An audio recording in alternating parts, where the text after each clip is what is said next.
প্রধানত এখানে আপনার আইন শৃঙ্খলা পরিস্থিতি কি, নির্বাচনের জন্য উপযোগী পরিবেশ কতটুকু আছে, এটা দেওয়ার আকাঙ্ক্ষা আছে। ঝুঁকিপূর্ণ কয়েকটি ভোট কেন্দ্রকে পরিদর্শন করতে আজ শনিবার মাদারীপুরে আসেন আইন উপদেষ্টা ডক্টর আসিফ নজরুল ইসলাম।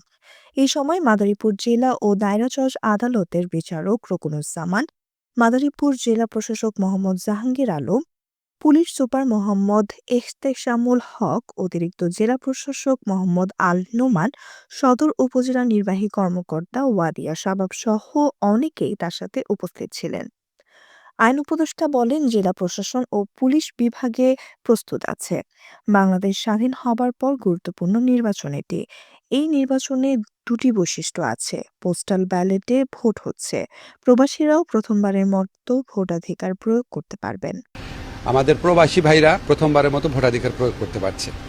সেকেন্ড হচ্ছে এখানে গণভোট হচ্ছে একই সাথে।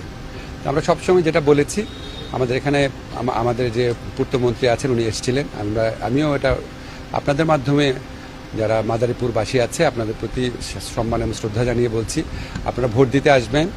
ভোটাধিকার আপনাদের অধিকার, আপনারা গণভোটে ভোট দিবেন এবং আপনারা যদি চান বাংলাদেশের প্রকৃত গণতন্ত্র, মানবাধিকার, আইনের শাসন সুশক্ত হোক, আগের চেয়ে অনেক বেশি দৃঢ়তর হোক, তাহলে আপনারা হা ভোট দিবেন। Nusrat Jahan, এফবিএন news desk.